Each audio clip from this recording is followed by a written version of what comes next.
have a story. I love the fact that they set it up that I'd come here after Christy did such a great job. Give Christy a round of applause. Woo! And one of my favorite questions to ask any prospect, any new team member, and I've probably asked you if we've had any one-on-one time, is, what's your story? And I love it because we all have an incredible background. We've had trials that we've had to go through. We've had times where we've broken down, and then we have times that we've broken through. And when they asked me to come and to speak at this incredible event, our 10-year anniversary, I had my plethora of options of what to talk about. And of course I could have shared, the newest, hottest Facebook strategies and how over the last 10 years we've amassed hundreds of thousands of followers online, or how we've been able to earn over $2 million in 3.5 years here in this incredible company. I could have shared all of that, and then I realized, how was any of that possible? And what I realized was the fact that the top 0.1%, everyone that's sitting in the top third of this room, they have all looked at their story and developed their story a little bit different. How many of you guys would like to know what that looks like? Say yes. Yes. Woo! Now I'm here to show you the truth. Unapologetically, vulnerably, and extraordinarily raw. See, I know what it's like to sit in the back of the room as a newbie network marketer and to look at all of the elites and the masters and the trip earners and the 6- and 7-figure income earners and to think, they got it made. Their life must be so easy. How many guys admit you probably thought these things once or twice? They probably never get no's. They never get rejected. Their family tells them that, oh, it's certainly not a scam. They never get that, right? I mean, guys, be honest, you thought that. But I want to share with you guys that it's so much deeper.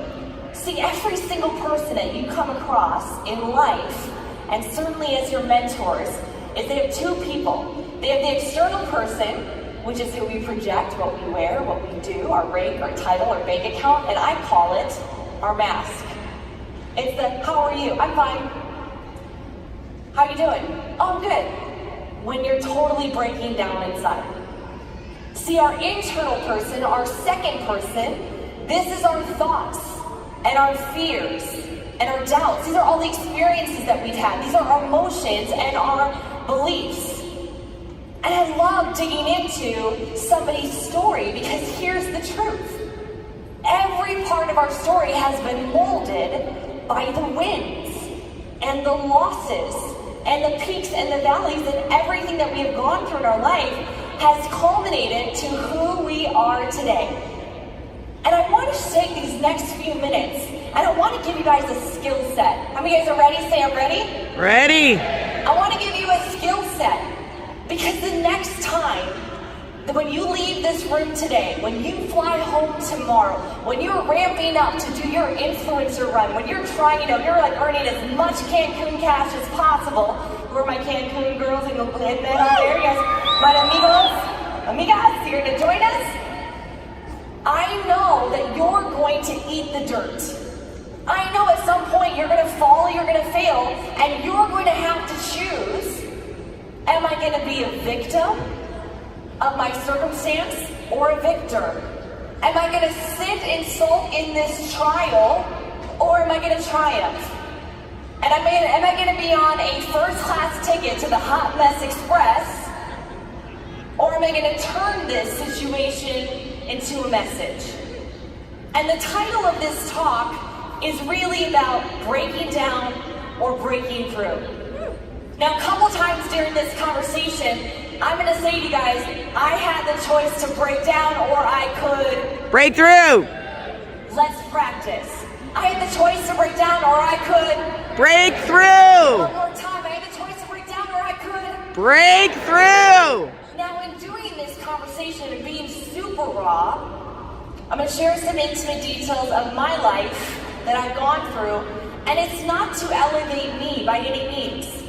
Many of you guys have gone through worse. It's just to show you that this is life, and this is what we go through, and this is something that I've learned, is that I've been able to break through and somehow not identify with my struggle. So I hope you guys find yourself a little bit in this story.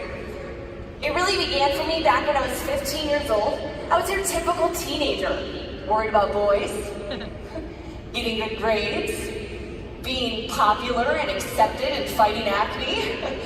The normal things that 15-year-olds should care about.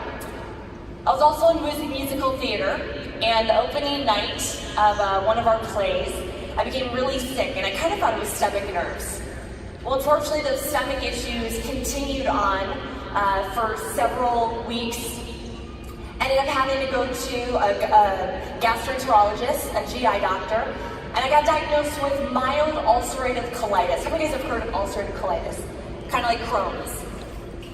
That was November.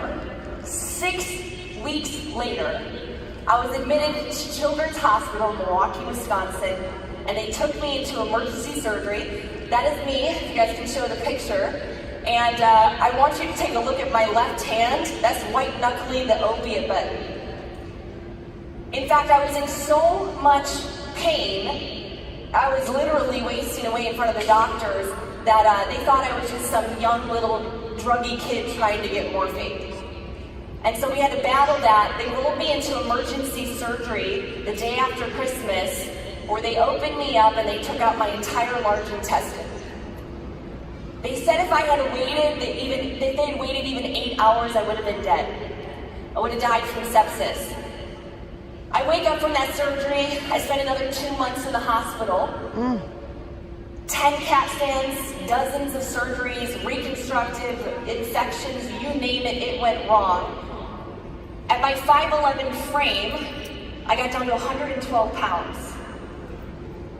I remember the moment exactly because there's very little memories of that hospital room except for the feeling of death. But I remember my mom getting in my face and she said, if you don't get out of this hospital room, you will never get out. And I got out that week. I got home on immunosuppressive, leukemia-type drugs. I lost most of my hair in high school. Not fun, not recommended.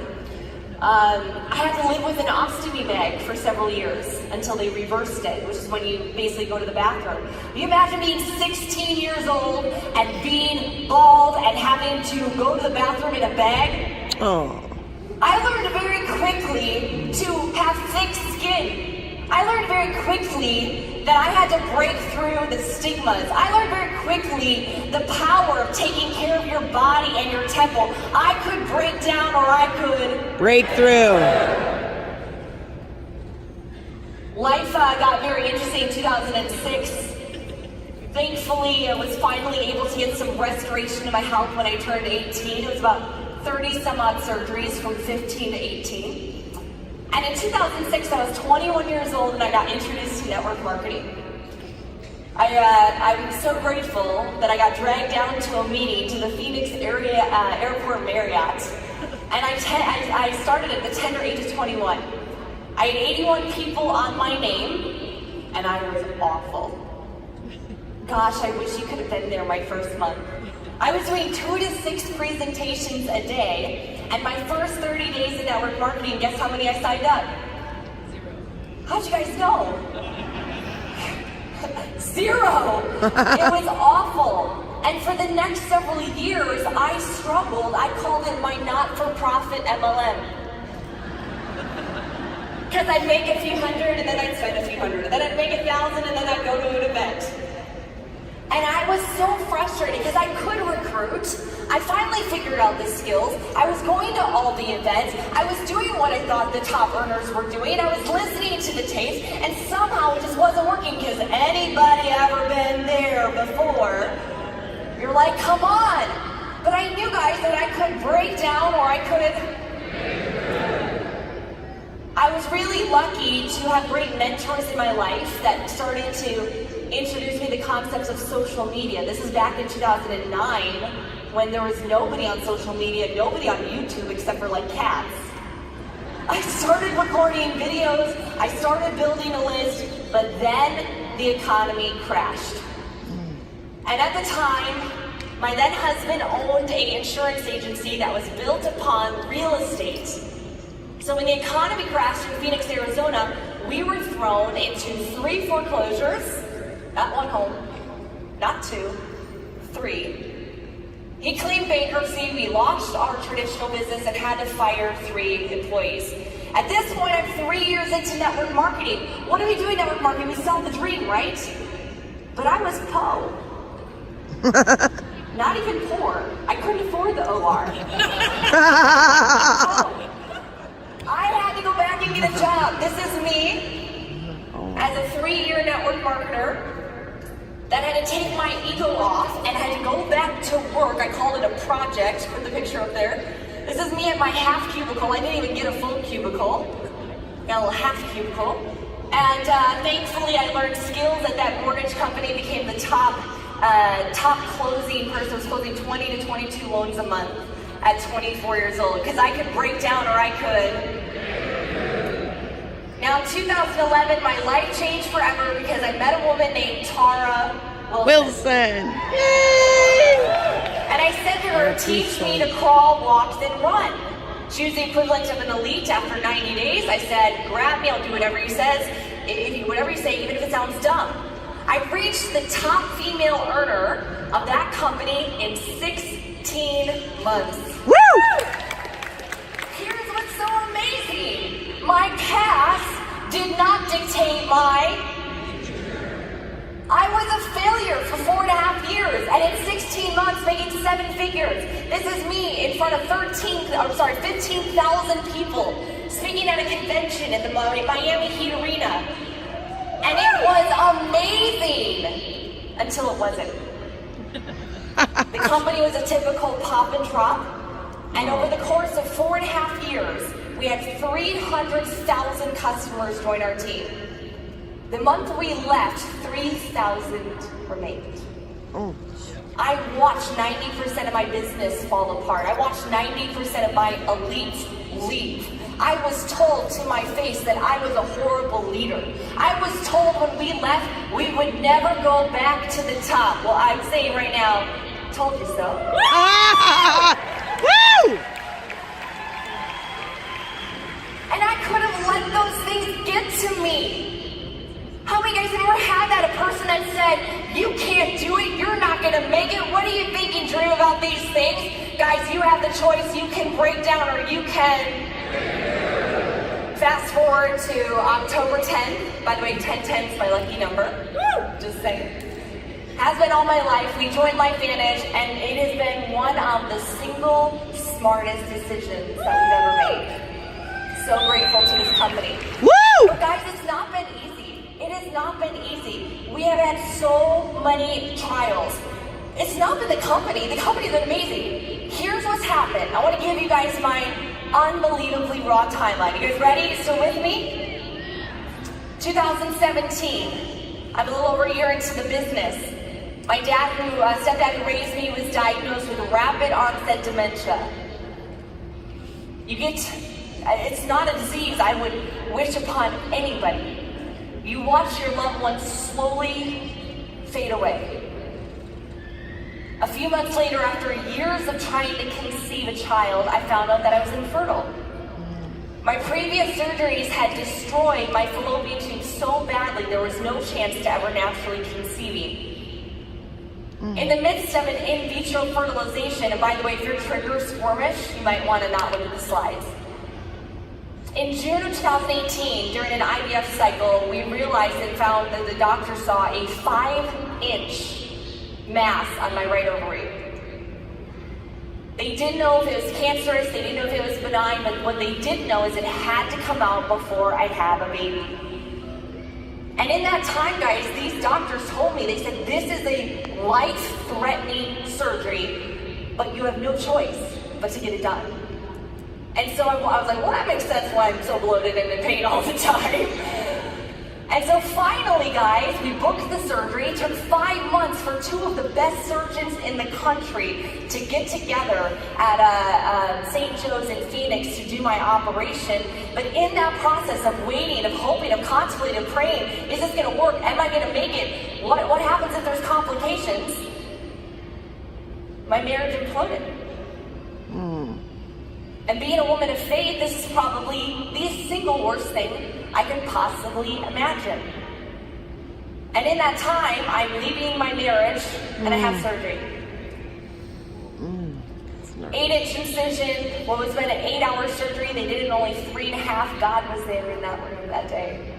He protected me, he guided me, and I realized how strong I really am because I've known that forever I can break down or I can break through. Now the last 2 years, I'll be really honest, I didn't want to show up. I wasn't 100% most days, guys. Some days I wasn't even 10%. I was in pain physically. I was in pain emotionally. I was in pain spiritually. But this is what I found out, guys, is that we have a choice. When we talk about one of the greatest gifts from God, I always say it's free will. It's the ability to choose. You guys, you have a choice to become your story. Some of you guys have created, you become the identity. Oh, I have MS, or I am dyslexic. You've owned that identity, and that's been your excuse. You can also choose to take a back seat to your life. You can be a passenger. You can watch everybody else just take control of it, or you can claim, well, what was me? And some of you guys have a reason to do that, but it's your choice. Now, here's the amazing thing about life as I close. You're either currently in a challenge, you're just coming out of a challenge, or guess what's right around the corner. And what is that called? That's life, guys. That's life. Here's what I'm going to tell you guys. You are called for something greater. I know that you guys came here to the Elite Academy because you have the desire, something in your heart has brought you here. Am I right or am I right? Right. Something that has been talking to you. There's a voice inside of you that's dying to be heard. I want you guys to all stand up for me right now. And grab your neighbor's hand. And I want you to repeat after me. I am enough. I am enough. I am worthy. I am worthy. I will lead, not follow. I will lead, not I will follow. believe, not doubt. I will believe, not doubt. I will create, not destroy. I will create, not destroy. I have the choice. I have the choice. I'll keep my eye on the prize. I'll keep my eye on the prize. I will not give in. I will not give in. Give up. Give up. Break down. Break down. I will always break through. I will always break through. Stay standing. Guys, I want you to know that you're going to leave this event.